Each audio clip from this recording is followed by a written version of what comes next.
Welcome to the Victory Speaks Inspired Conversation series, where iron sharpens iron. That's you and me sharpening each other. I am your host, Nicole Waldron, your voice of victory and your mental fitness coach. And I'm on a mission to create inspiring life conversations with everyday experts, unsung heroes, and thought leaders that will empower us to live a victorious lifestyle. As you join me on this journey through these inspired conversations, I hope you will be inspired to have intentional conversations that will lift you up and enhance your life. No matter the type of conversations we have, good, bad, funny, you name it, it can all be inspiring. Tonight, I invite you to get comfy, get a nice drink or a snack, grab a notepad, as you just never know when a wisdom key can be dropped. Please share this with your friends and get ready to engage with us.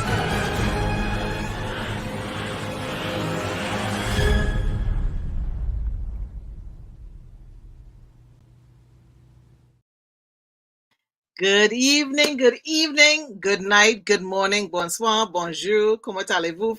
You know, whatever it is, wherever you are, it is Monday. We are in June. For us in Canada, they tell us it's spring, but it's a springy cold day. It's a little rainy, it's a little chilly, but you know what? We're wearing vibrant colors, we're feeling vibrant, we're breathing, and we are living life. Welcome to the Victory Speak Show, and I am so excited tonight. Can you hear how excited I am? We are back live and in form, and tonight it's going to be a serious topic, and I'm going to give you permission. Giving you permission to breathe. I'm going to give you permission to pause if you need to press pause and come back to it, do it. But invite your friends, because tonight the discussion is so important. You know, we live in a society where it is increasingly apparent that violence against women has increased. It's in the media, it's in the shows, we're seeing it in our daily lives. Women continue to experience all types of traumas, and the high risk of women being violated is extremely high. Now, we know violence against women has a long history, and it's not just women, it's girls as well. All forms of violence against women and girls have permeated the fabric of society throughout the world. Generally, the perpetrators are male and the victims are women and girls. Given this reality, women and girls are calling on men to help with the laborious task of eliminating violence against women and girls. Now, this I have taken from DrRoz, who you're going to meet because she is my guest tonight. In this conversation, you know, Dr.Roz Roach, many of us know her as DrRoz, and she is multifaceted. She is the executive director of DrRoz's Healing Place, a center for empowerment and healing for women and children who are victims and, yes, survivors of domestic violence in Toronto, Ontario. Now, key fact here, DrRoz is the first Black woman in Canada to negotiate with 3 levels of government and raise $4 million to build DrRoz's Healing Center. And she is multifaceted. I just have to give you a little bit, because she's just supercalifragilisticexpialidocious. If you know me, you know that's my word, okay? That's who she is. She began her career as a registered nurse in Montreal and later graduated with a bachelor's degree in applied social sciences, followed by a master's degree in transcultural psychology. Further to that, she holds a doctorate in health and human sciences and is a certified psychotherapist, psychoanalysis, raw food scientist, and acupuncturist. Does she sleep? I don't know. She's also, listen, hold on, she's also certified in business management, finances and non-financial management, staff mentor training and management. And for the past 30 years, she has used the arts, music, and dance as a therapeutic tool for healing and wellness. So I want you to do something so powerful for me in the chat, in the comments, wherever you are, however you are listening. Please, please, please welcome, give a Victory Speaks welcome with love to Dr.Roz Roach. Well, yay! That's you. I feel like I want to dance. You know, I should have some dance music. Yeah, because music and dance keep me grounded. I hear the question that you opened there with how does she sleep? No, I don't sleep like you do. And that's not a good thing. But here I am. I'm alive and well and strong and healthy, never been sick. I don't struggle with no kind of blood pressure, high cholesterol, none of that. And maybe there's a reason for that because I strongly believe that my higher force Mm, has given me all this strength and vision and tools and ability to do the work I do. Because one may say, how do you survive? I hear it all the time. But if I get a good 4 hours, I'm good. I I spend a like lot of that. time. Always. Yeah, I'm good if I get a good 4 hours. Often I'm asked, how do I do so much? And depending on who I'm speaking to, I Mhm. answer like this. I would say, when you're sleeping, I'm working. Mm. And that's a fact. When And you so, what drives you? Because it takes something significant to drive you to that level of passion. Well, in the 70s in Montreal, I was a nurse and I did everything. And my colleagues, which was not a nice thing, but my colleagues in nursing at the time would call me a healthy manic Mm. because they thought I would do so much. They would wonder. I used to work full time at one hospital, part time at another hospital, and relief at another hospital. All the struggle of a Black woman to be able to pay the bills and have two babies and make it happen, or work permanent nights and go to school all day for 17 years. So my friends and my colleagues would say, you're a healthy manic. How could you do so much? And frankly, I just do a lot, but I like what I do. And I think the issue of the violence, that's a very difficult piece. That's not something I like. Mhm. I like to design, I like to sew, I like to create, I like to make music, I like to dance, I like to sing, I like to play the guitar, I like to beat a drum, I like to hike, I like to swim. Those are the things I like. Yes. But working with violence is not alike. And it Mhm. appears when one asks the question, oh, you enjoy your job? And often I say, do you know what I do?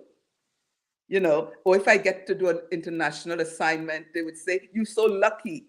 And I would say, do you know what I do? Do you know what it's like to go in a war zone and sleep Mhm. with a weapon under your pillow, like I had to do in West Africa, in Liberia, and come out alive and come back and say, "Oh, you went to Africa. You must have had a great time." Mhm. And I would say, "Do you know what I do?" So, having said that, there's two parts to it. Is the part that I talk about that I like, that gives me the energy and the light and the shine to stay grounded, to be able to face the battle day after day after Right. day of violence towards women and girls. You know, I said in the 70s I was a nurse in Montreal. I actually grew up in Montreal. I came to Canada in 1968. And I ran the child and adolescent psychiatry department as a head nurse at the Allen Memorial Institute in Montreal. We had 12 beds, 12 English beds for child and adolescent psychiatry. Right. And at some point, the Quebec government decided that the funding was going to go to French speaking programs only. Wow.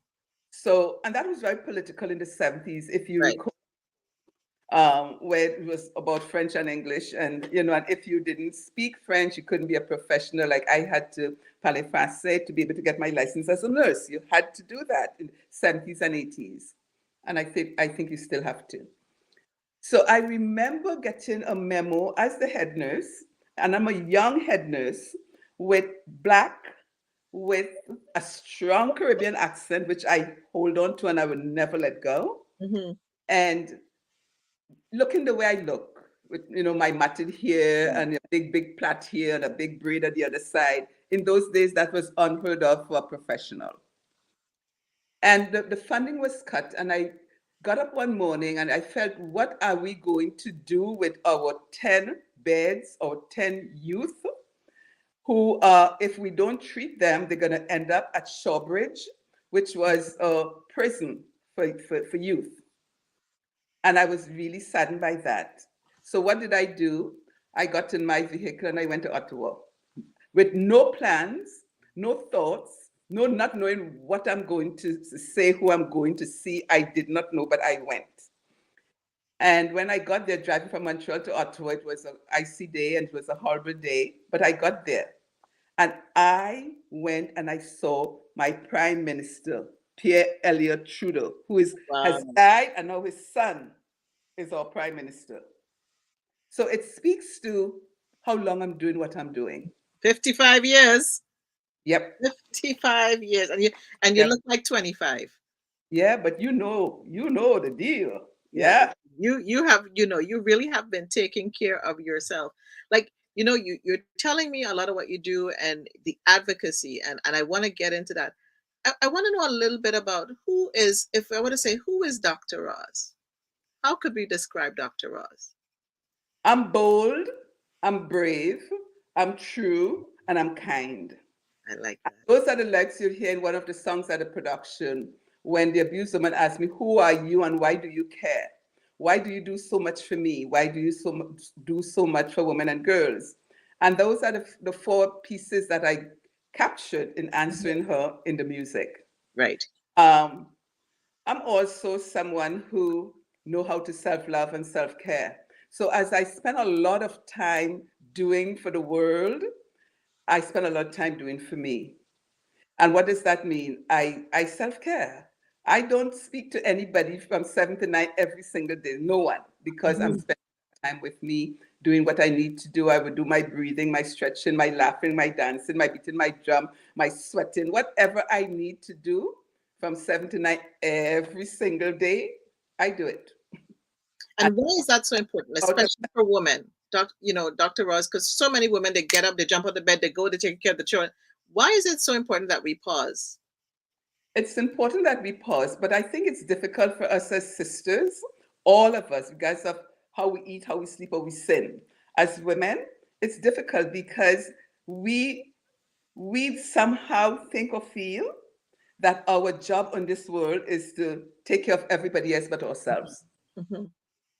And we take care of the dog, the neighbor, the community, the aging parent, the husband, the children. We take care, and we truly believe that, and Right. that is we will do that. But we have to learn, and we must learn how to take care of ourselves first.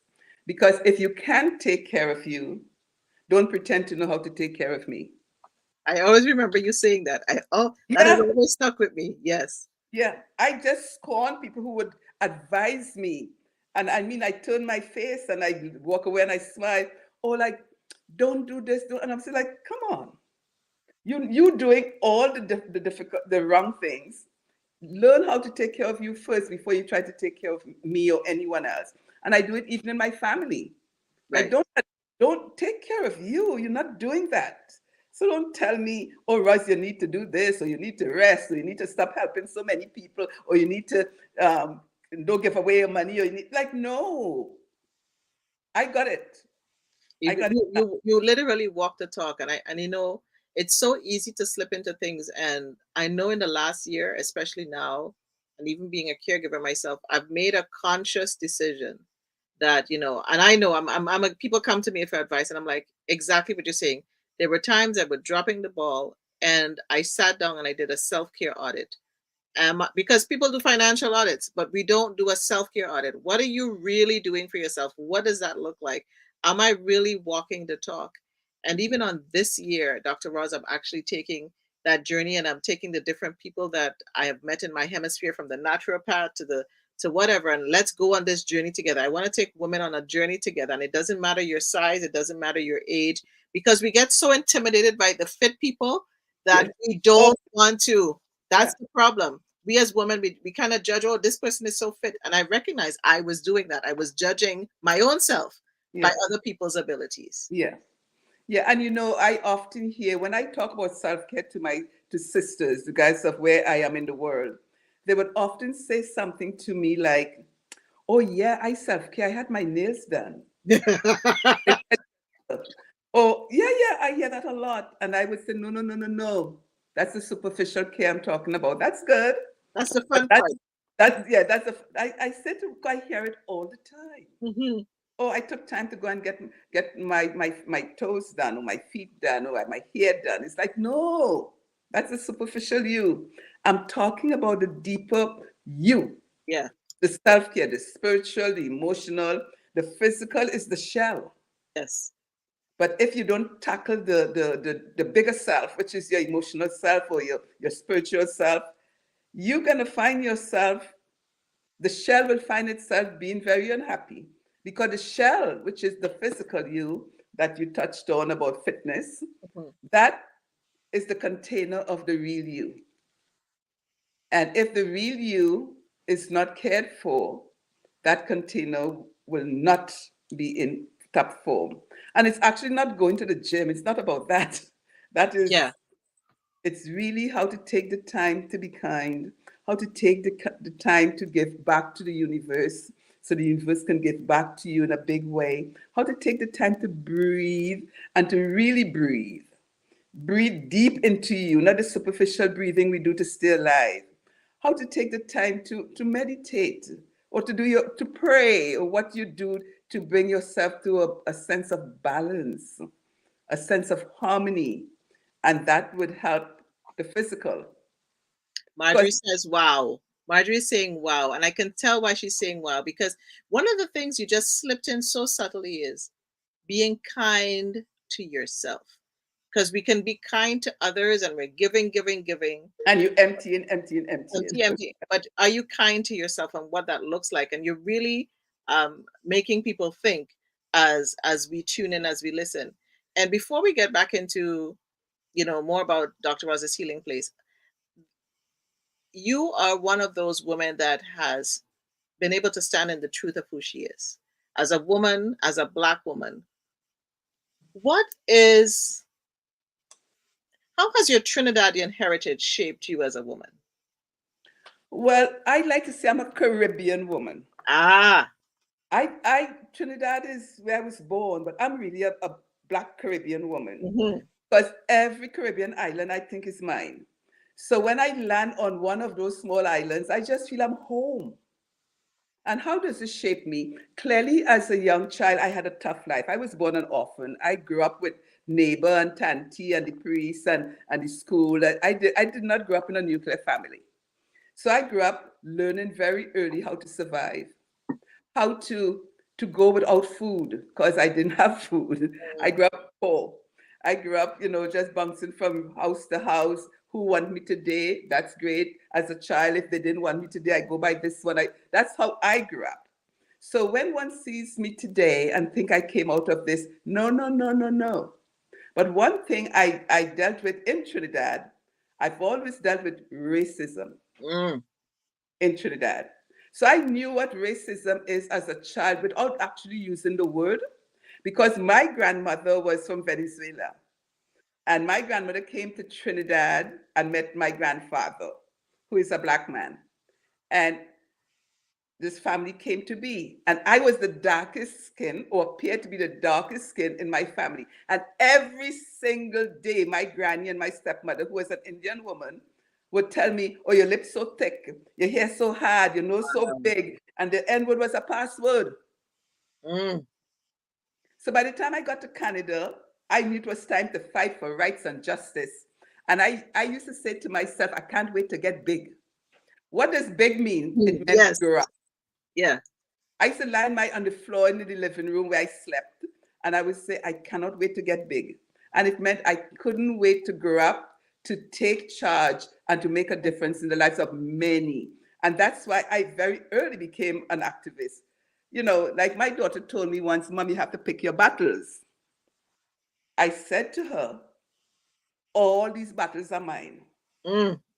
I fight for children because I was a child. I fight for women because I'm a woman. I fight for housing because I was homeless. I fight for poverty because I was poor. I fight for immigration because I'm an immigrant. So don't tell me pick my battles. They're all my battles. And I'm in a position to battle all because I'm strong, I'm brave, I'm bold, and I'm kind. See this, I didn't know that part about you in your story being an orphan, and the interesting thing, Dr. Roz, I don't even know if you realize, my grandmother was from Venezuela, and my other grandmother was Indian. I feel like I'm talking to, I know I consider you my older sister, but today, and people say to you, pick your battles. That I'm like, you have given me just a little more ammunition, a little more verbiage to know the battles I have to pick. As Leslie Yeah. is online going, I love that. Yes, yes, Yeah. yes. The comments are coming in. And so now we are getting an even better understanding as to why you got into the work that you got into. So you've been in nursing, you're advocating, but then somewhere along the line, you get this idea for Dr. Roz's healing place. How Yeah. did it come to be? Well, I would open by saying June 16th this year, Hmm. I've been married for 46 years. Wow. June 16th this year. My husband is my best friend and has always been my best friend.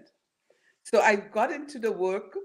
I'm not, I'm a survivor of racism. My violence is racism. No man never hit me or touched me or beat me or Right. crossed with me, other than my father. When one time when I ran to my father, I got a couple slaps here and there. But that's we call that the norm, which is not the right thing, but it was the norm as children in the Caribbean, right? You get licks. But other than that, I had no violence in my growing life. But how did it come to be? I After I graduated from McGill in the early 80s, I was recruited to Toronto by the headhunters to open the transcultural psychiatry department at Toronto General, Toronto Western as a clinician. So I had many appointments around the world after my graduation. Actually, I had six. So I took Toronto because it's Caribana, and because I felt, oh yeah, The odds, the yeah, odds. because I knew it would be easier for me to get on a plane to go to Trinidad Carnival instead of going taking the job in Vancouver. So I took it in Toronto. Right. So when I got into Toronto, I got all these government appointments from the College of Physicians and Surgeons, from Gov. I got a lot of attention, Hmm. and I opened my private practice, which was a practice for girls and girls who are survivors of rape, gender-based violence. Hmm. So I was busy with that. So I got called to go to all or most of the women's organization in Ontario to do staff development, board development, policy development, mediation, and to really come up with a rationale as to why government needed to fund these shelters. Right. And I went into most of all of them. I know them well as a consultant. And I went into this small house at the corner of Brimley and Sinclair, a very small house. And after doing my consulting work and I was leaving, a child grabbed my skirt, Mm. and the child wanted to leave with me. And that really raised my paws because this child had never seen me. I'm a Black woman with rasta hair at the time, and that was used to frighten everybody. It was not the fashion thing Yeah. as it is today.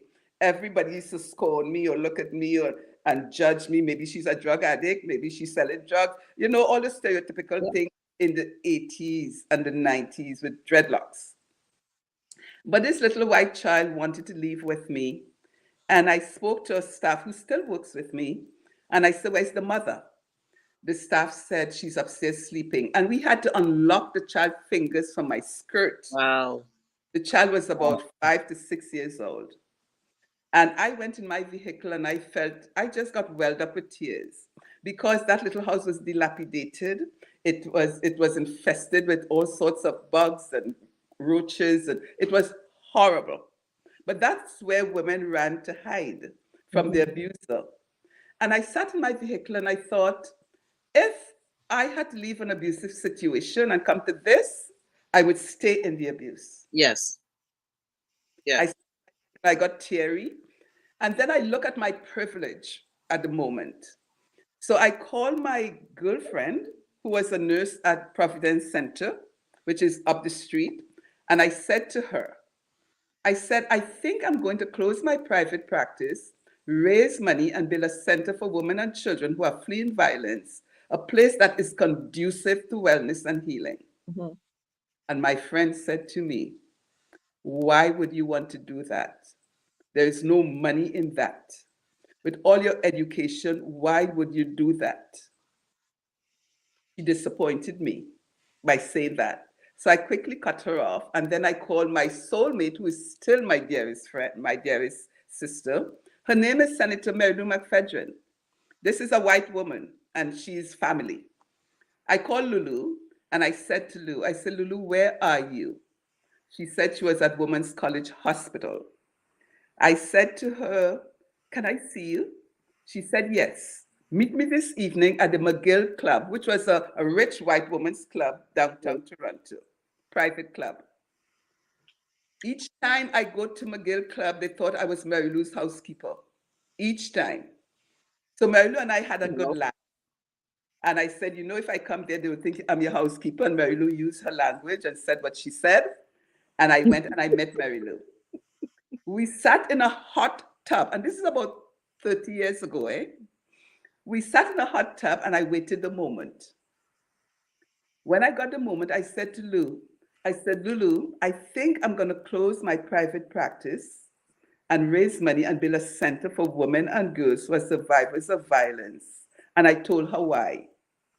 But she knew what I was doing as a consultant. Right. I told her why. And she looked, I was in the water and she was sitting on top of the tub, on outside of the tub. She looked down into my eyes in the water and she said, Roz, do you realize the magnitude of such a project? However, if anyone can do it, it's you. I said nothing to no one else. And 6 years later, we opened Dr.Roz's Healing Place. I didn't say a word to no one, not even my family. I did what I did. And 6 years later, we built this center and officially opened 7 years after that conversation with Mary Lou. But Wow. yeah. So that's how Dr.Roz's Healing Place came to be. And we don't associate with the concept of shelters. Mm-hmm. It is a center for women and children, and it's a center for healing and wellness, because trauma will kill you if you Yes. don't do it properly, or and it will limit your life. It will give you poor quality life for a lifetime. So the whole intent is to work with all the facets of the being, the physical, emotional, and spiritual self, so they all can link together in a sense of harmony to achieve wellness and growth and quality of life. Dr. So Roz. You see, I used the right word when I introduced you. For those who know me, as I said, supercalifragilisticexpialidocious. It's the longest word I know. Don't ask me to spell it. I can spell it when I Google it. Dad. And and Senator Mary Lou McPhedran, I know she is just amazing, because I remember her from when I was working in the Senate. She's one of those very special senators out there. And I think people don't even understand the great work that senators do and Yeah. do behind the scenes to make sure that we are doing what we need to do. And as you talk about women and you talk about the violence and setting it up on this little girl, why is it, it may seem like a strange question, but with all the violence that is happening against women, why is it important that we really sit back and look at the importance of the life of a woman? Why is it important that we look at, We recognize the importance of women's lives. I think women are devalued. You and I, and people like us, we struggle to get out of the container that we were placed into, where we were told that, for example, I had a stepmother Hmm. who told me at the age of 10 that I did not have to go to school. All I needed to do is to learn how to cook, wash, and iron, and find myself a man. Mm, My stepmother told me that while I trying to finish what that exam that you get in Trinidad at the age of 10, 11 to get to high school. My stepmother said, you don't have to go to school. So for us as women, I think we are girls and women in many cultures are so not valued. We right. are as citizens, and we continue to treat women and girls like that. We, society at large, partly because I often hear things like, woman must be seen and not heard. Yes.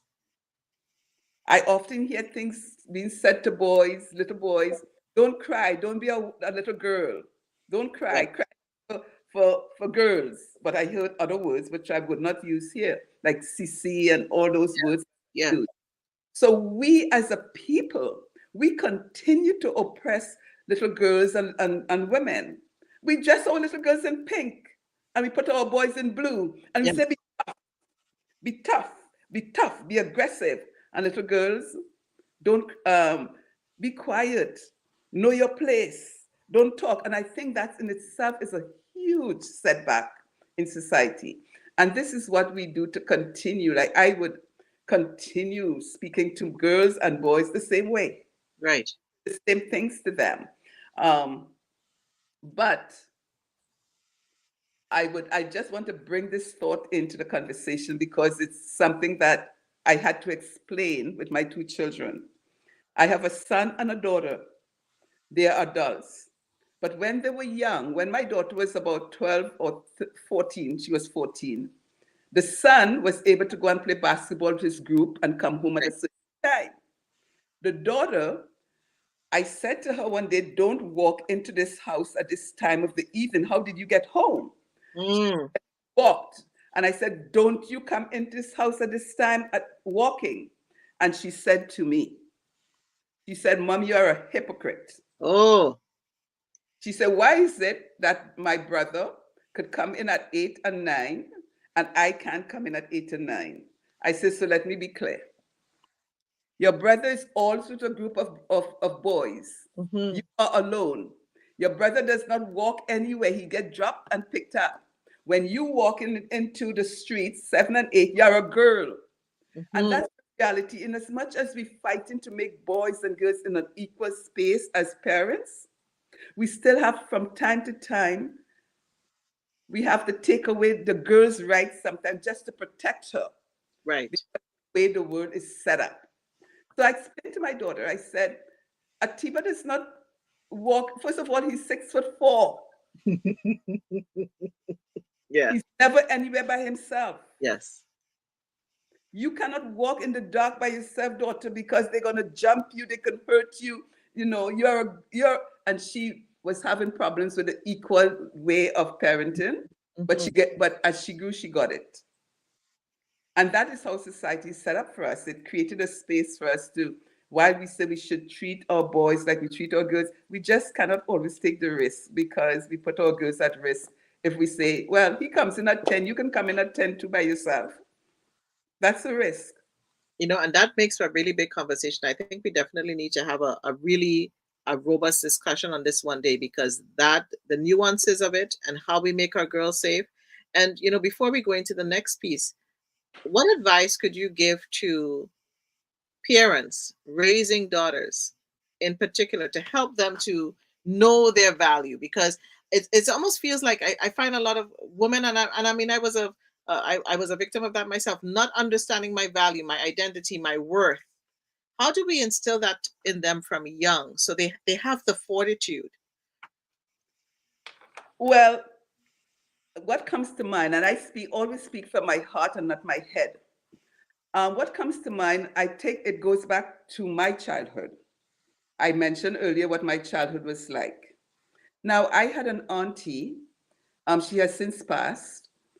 I would see this auntie in the August season. I'll go visit her, or they would send me to visit my auntie. And I would tell my auntie was my mother's sister. And I would tell my auntie that how they are treating me Mm-hmm. and what they're saying to me. And they tell me I'm black and my lip too thick and my hair too hard and my cheekbone too high, my forehead too big. I would tell my auntie that. And until today, I can still hear my auntie's voice in my head. My auntie would say to me, honey, you are my African princess. Never mind what they say, you are beautiful. Mm-hmm. My auntie told me that 11, 12. I'm in my 70s. My auntie told me that 11, 12. And that walked me through, making me brave and bold and proud and full of esteem and full of myself, knowing that I can do anything I want to do once it's realistic. I say to my daughter and my children, you cannot be the president of America because you weren't born in America, but you could be the prime minister of this country if you want to, Right. regardless of gender. And I have two very successful children, and I think, and whatever success means, And I think because I made it very clear, you can do whatever you want to do, just be the best that you can be. Hmm. And Marjorie's saying that that's, she's really feeling that that's how I grew up, with those things of, the ones instilling in you who you are. And it speaks to really the power of words, the power of the affirmation from early on, because the seeds that we plant now are the trees that we're going to see later. And how we cultivate those trees, how we, prune those trees in fact with our words. And we have to be really mindful of what we say and what we do. And so, And Go ahead, Dr. Roz. you talk about worth. I work with everybody, anybody, guys of class, race, and you know, and often I would say, your worth. What is your worth? I say to people that I'm brave and I'm bold. I'm not afraid of no one. Unless you're behind me in a dark alley, Yeah, a weapon in my waist, but once I can turn around and watch you in your eyes, I take you down. right. Because somehow, and the same thing I said to my daughter, she's in banking and working with all men, and I said to my daughter, you have to be able to believe that you are who you are, Mhm. and not superficially, deep down. Now, I remember there was a time in my life where people would say, and I've heard it, oh, Dr. Roz is too cocky, she's too full of herself, she's too conceited. It's like, yeah, I'm all that. You own it.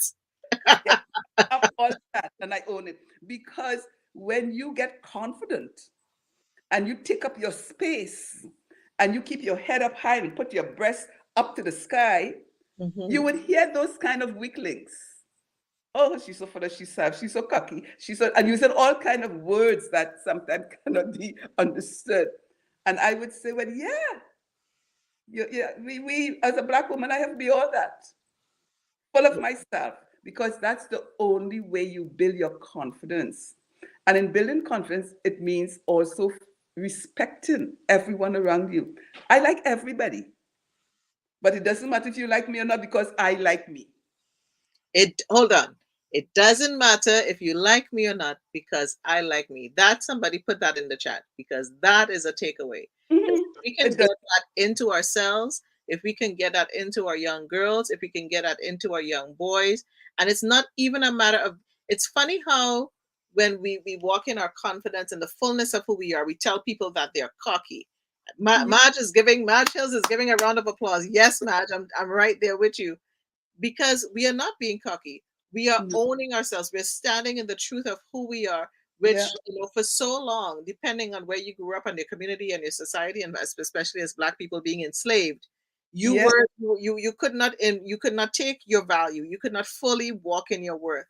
And Marjorie was even saying the part that stuck out for her as well was when she would hear the words of, about being, you talk too much, or be quiet, those things that people say to us. And if yeah. anything that people can get, one of the things you can get away from this conversation, watch your words. There's life and death is in the power of the tongue, and that is violence.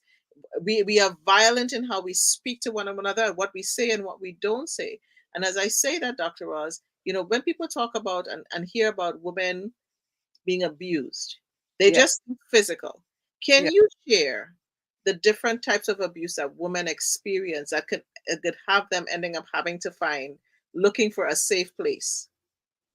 I think with the powers to be, and abuse is all about control and and power and control, which is planted in the lives of the man, as we started Mhm. talking earlier about giving man all this, be aggressive, be strong, be this, women, be quiet, keep your voice down, ladies must be heard. So all of us, all across the globe, because I've worked the globe, all the cultures, we came out with that consistent message, Mhm. you know, the message of being quiet. Now, so for women, we grew up thinking or believing, and you'll see it in the production. It's part of the production with Rosa's Right. story.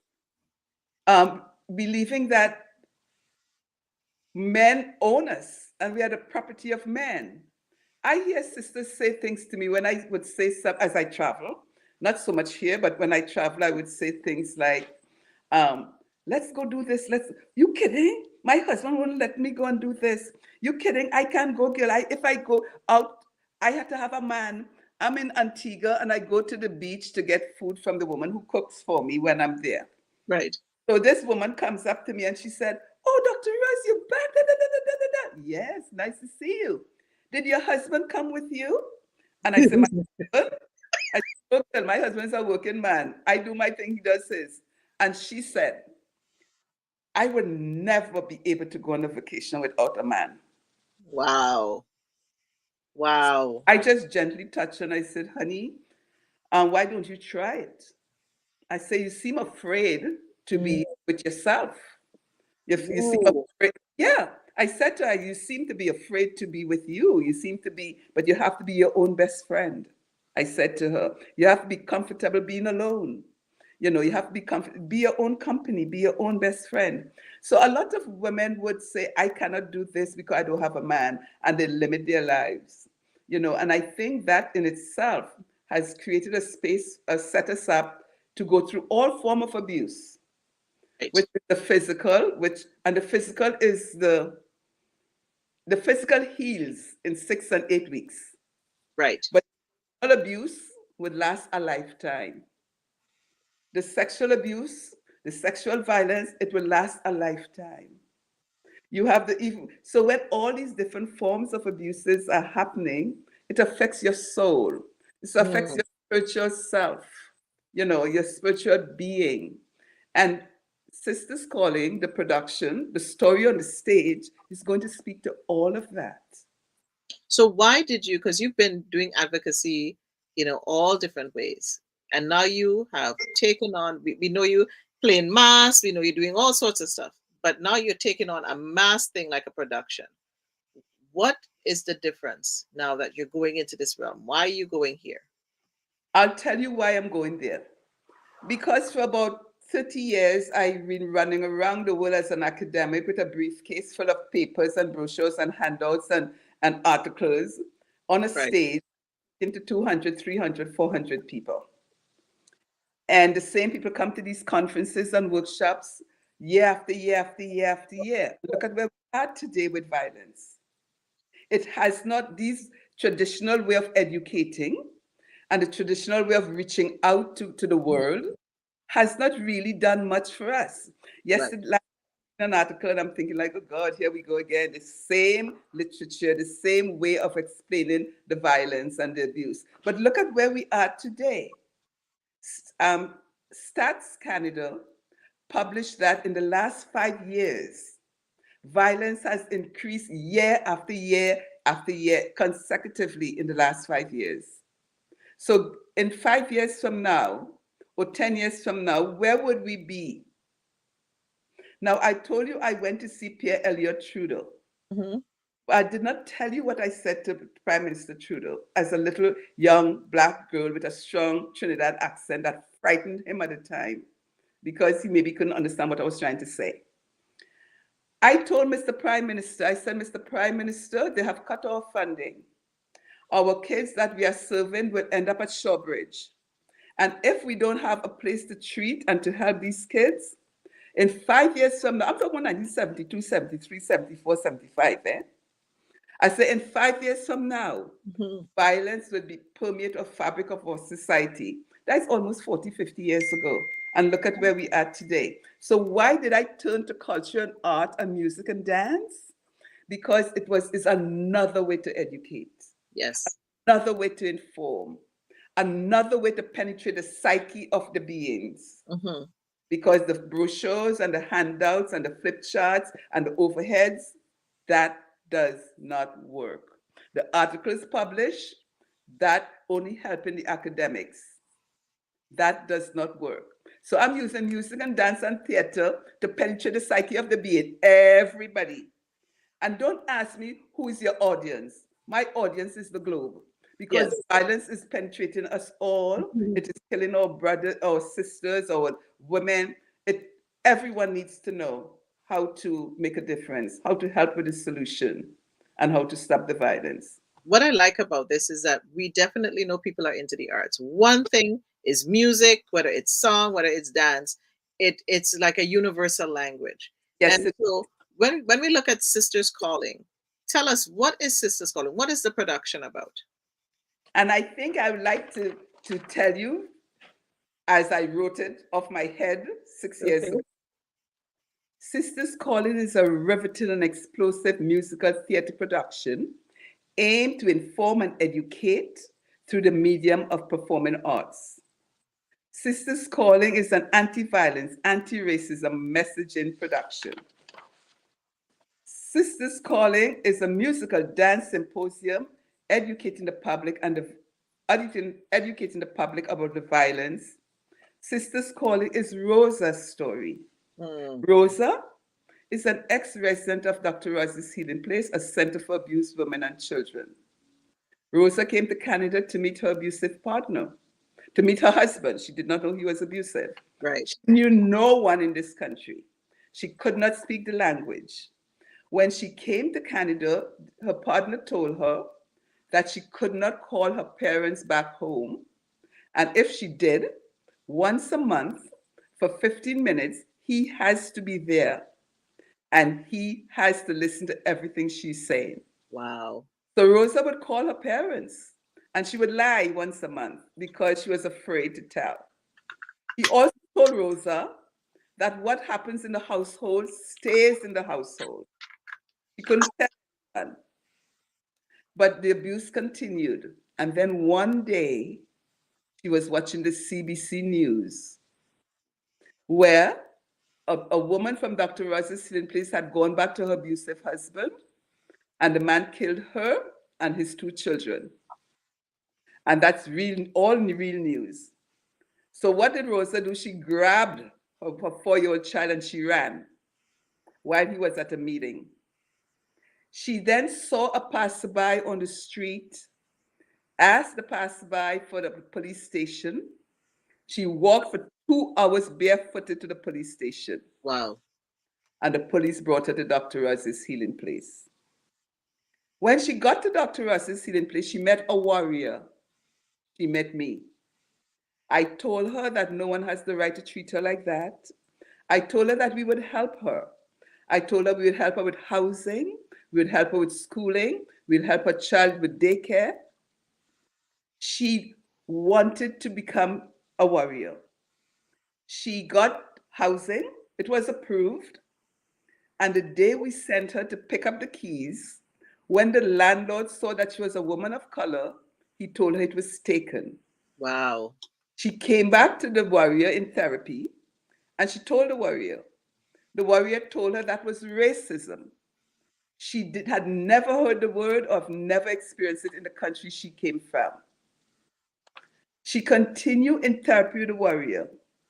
She then told the warrior that each time he beats her, he would have sex with her, even when she says, no, please, no, I don't feel like it. No, please, no. The warrior then told her that was rape.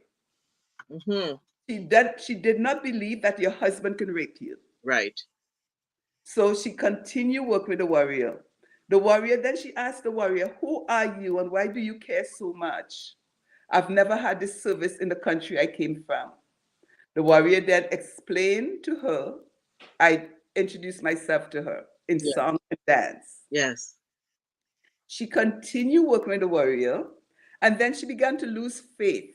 She began to say, why me, God? Why am I suffering like this? Why am I going through this? Which is so common when we go through hardship. We begin to question our faith and our God. So she began to question her faith. But she continued in therapy, something that she knew nothing about, and she couldn't understand what that was. And she also did not understand, what would this do for me? She couldn't believe it could help her. Throughout the therapy, she learned that she had to forgive. She learned that she had to let go of negative energy, negative feelings, because she would just be sick. She learned, so she went through a ritual of cleansing, detoxing, letting go of negative energy, negative emotions, negative thoughts, and forgiving the abusers. So she did that. She cleansed herself. She forgave the abuser.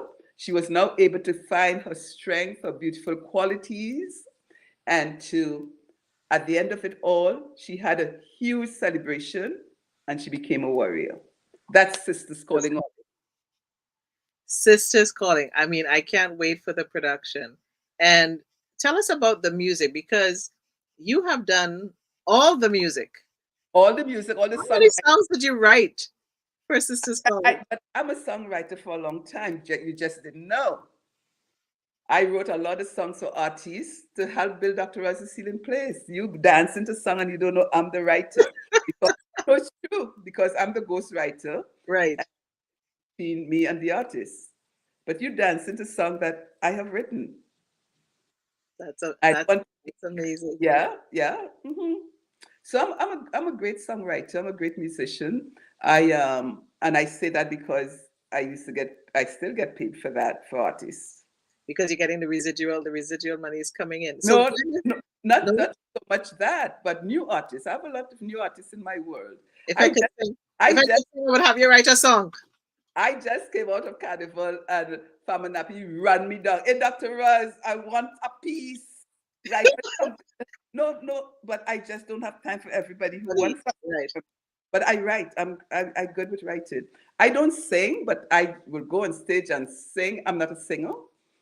I'm not a vocalist. But if I have a platform, I do as I please. I just want to say stop the violence on stage. I used to sing in a calypso tent, right, for about 8 or 9 years with Makume Fifi and all of that.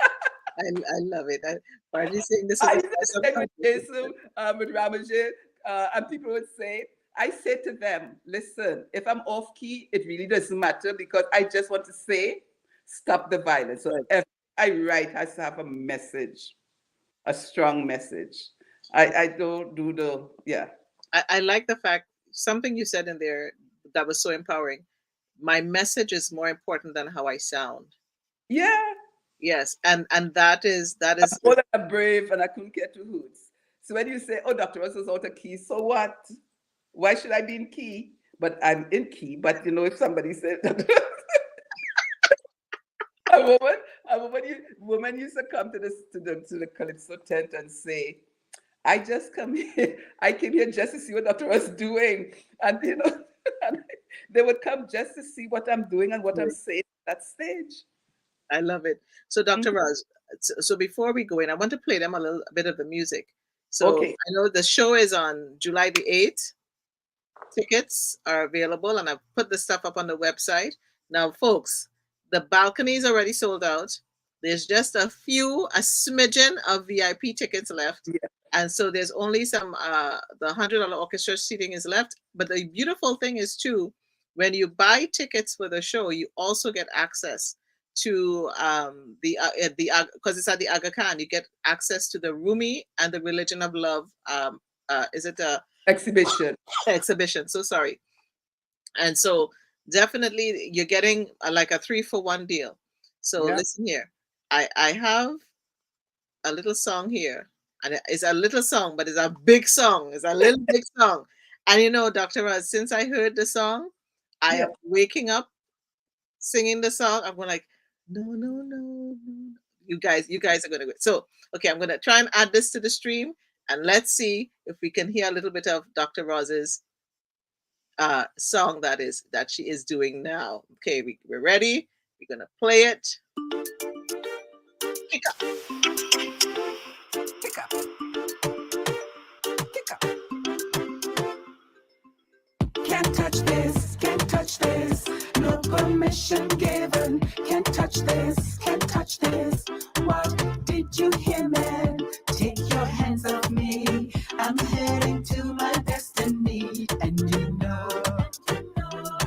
no means no, no, no, no, no, no, no. No means no, no, no, no, no, no, no. No means no, no, no, no, no, no, no.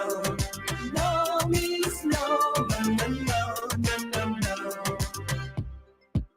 Can't touch this, can't touch this. This is my own choice. Can't touch this, can't touch this. I say when to get close. Do not try to impose. My body is my own. My body is my own. No means no, no, no, no, no, no, no.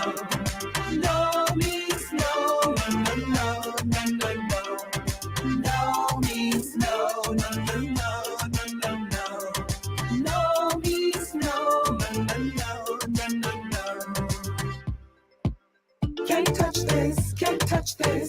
temple is my soul.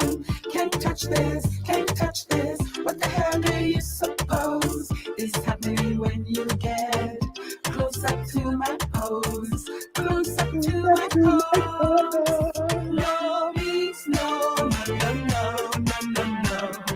No means no, no, no, no, no, no. No means no, no, no, no, no, no, no. No means no, no, no, no, no, no. So now you guys have gotten a little bit of can't touch this. No means no with No. Dr. Roz. You gotta go to YouTube. You gotta go on her Instagram if you want to hear the whole song. And listen, YouTube people, don't pull down this video because we play the song, okay? Dr. Roz is on here. She's given us permission to play it. No means no, and it's such a love my goes. No means no. Big song, nice big tune. If I had the little thing, pa, pa, pa, pa. Big tune, big tune. No, Yes, listen, we're waiting for the awards. listen. Hurry. We gotta promote this. This song, I believe, Dr. Roz, is an anthem beyond anthems. But with fearless is all they all are. So listen, and as I hear them, and I also wake up to Sistas Calling because now I can sing the song as I'm there. And you know what, folks, I am working behind the scenes. Dr. Roz gave me a call and it's like, if Dr. Roz call, you answer the phone and you could say yes or no. But at this point in time, I said yes because I knew the call when I was saying to Dr. Roz when she called me that night. I had watched 2 movies dealing with women and violence, and it was just so profound when she called me the next day. And so, Dr. Roz, as we start to wind on the conversation, because we have to have you back, because there's so much that I think, no matter who you are, that we can glean from you. And folks, listen, please go follow, get a ticket, invite a friend. And if you know a woman that is in trouble, help her to get the help she needs, But, you're on the Victory Speak show. I have to ask you, what does victory look like in your life to you? Victory in my life looks like holistic health and wellness. It's important for me to always be well. I have, I say to people, I'm given an assignment on this planet and I have another 30 years to get work done. So that's victory for me. Victory for me is my 2 children and my 2 grandchildren. Victory for me is my loving friends who will always be there for me. They laugh at me, I laugh with them, we tease each other, but Victory for me is just being able to get up every morning and appreciate the ability to breathe, to laugh, to pee. The things we take for granted. I see so many people in pain and suffering and sick. And, I hear people talk about, the weather's so cold. And it's like, no. You could feel the cold. The fact that you could feel the cold is a blessing. Yes. Yeah. And I often say that. I think I'm kind of crazy. I said, no, you're lucky. And we are so for us. Mm-hmm. No bum is dropping on my bed, That's right. My victory. Like when I go to bed at night, I don't feel worried or sleep with one eye open and one eye closed. So I feel blessed. I'm blessed. I'm God's child. You live with gratitude. That's one of the things I hear you saying so well throughout it, that you live with gratitude. And I am so honored that you said yes to me to come to the show tonight. I'm so glad that you have invited me to be a part of Sistas Calling and calling on brothers to support. Because part of Sistas Calling is the brothers. The sisters can be sisters. We need the support of the brothers. You have to speak up. You have to use your voice. And as we empower women, we have to empower men to stand and be better men. And I'm blessed. I have a lot of men in my world who are behind the scenes, just helping me stay strong, helping me pay the bills for charity, helping with making things happen for other sisters.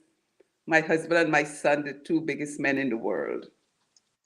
Doctor, I like to call him Dr. Cecil. Dr. Cecil. Yeah. The big doc. He don't need no big title. All kind of people get an honorary doctorate. I will give Dr. Cecil his honorary doctorate. Too bad for them. because he is out there doing the Oh work. yeah. Is there anything Oh, else you would like to share before we start signing off? but the only thing I want to say, whoever is listening, if you don't take anything from this program in the last hour, just take the moment to breathe and realize that you have worth and find a way to take care of yourself. Because I am very selfish. Mm, I want in the next 10 years, next 20 years, next 30 years, I want to be able to talk on a show like this and to know that you are there with me. So even if I say self care, it's about you, it's really about me. I don't want to turn 100 and be lonely. I don't want to turn 100 and be by myself. I need you all. You need yes. my people. I need you all to be around. So self care, self care, self care. Let's have a long quality life. And I love it. You said, for those who missed it earlier, part of that is understanding how to be kind to yourself. So if you missed any part of this conversation, this victory conversation with Dr. Roz Roach, please go. You can go back to the YouTube channel, Victory Speak 7, and hit the replay. If you like, if you're inclined, subscribing is good. And you could also go on LinkedIn, it's there. And I encourage you to even go onto the Victory Speaks podcast and get some encouragement and enlightenment. You can follow me on Twitter, Instagram, and on YouTube, Victory Speaks 7. You know me, I'm born on the 7, Victory.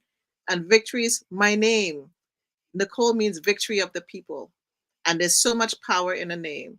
And it's Yeah, important to me, as I speak victory to you, you speak victory to others. And take a moment to speak victory to someone. I believe, and it's my favorite quote, love is in the details. And every day, seek to have an inspired conversation with someone you love or someone you meet today. And it can just start with a smile. You yeah, don't have to say many words. yeah, Your conversations can be inspired by your own truth, your love story, your story. Everyone has a story. yeah, Be intentional this week. yeah, Have a vision for your self care. Be intentional about it. And in order for that vision to manifest, you have to cultivate it for the transformation to happen. And along the way, pause. Dr. Ross talk about celebrating yourself. Give yourself some ovation around the way. And as she said, rest, yeah, rest, because rest is important. yeah. And you know what, folks? In order to have the true victory in all of this and living a healthy, wealthy life. And I don't mean money. We're No, talking about the wealth no. coming together with your Yeah. friends, with family, people you love. You have to say yes to you. You Hmm. have to yield to the process. Did you see me just call out victory? That's victory. Find the words in the analogy of victory. Yeah, Be true to yourself. You can be revolutionary in your own calling, in your own life. You don't have to wait for anybody else. Mind your mind, take care of your brain, take care of your heart, yeah, take care of your body, and yeah. take care of someone today. Thank you for tuning in. I see there's some comments in the chat, and I thank all of you who have tuned in today. We so appreciate you. Self care, self care. There goes love more, love more. Thank you for tuning in. Marjorie, thank you for tuning in. You're so welcome. We had such a great conversation today. Vincent, I saw you somewhere along the line. I'm not sure if you're still on there.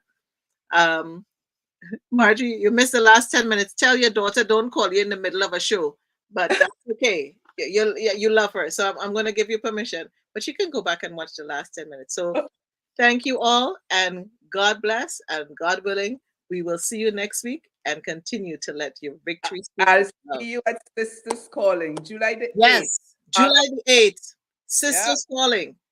It is going to be a great show. 8 p.m. Aga Khan Theater. The theater is beautiful. fab. Yes, Listen, yes, the seats are royal blue. When you walk yes, in there, even the wood, the care they're taken, and the fact that you get to experience some two other exhibits for the yes, price of that ticket, yeah, and you get to learn. And we have a cast. There's the cast and crew are phenomenal. yeah, They're practicing every week, and they're putting on yeah, this production. yeah, And I'm going to let you know, you may be triggered in the production, but we are going to have yeah, fab. psychiatrists in the audience. So if you feel triggered, if you need someone to call after or Yeah, during, yeah, it's there. But we have to do this work because we have to make sure at the end of the day, yeah, no woman is left behind. yeah, No woman and her children yeah, are dealing with violence, whether it's financial violence, emotional, physical, whatever it is. Yeah. We are going to be whole together. No man or woman is an island. So continue to let your victory speak, Dr. Roz. It's been a pleasure. Stay backstage with me. Don't go anywhere. We're going to say bye to the folks tonight. Take care and God bless. Bye. Bye, Remember, no means no. Go watch the video.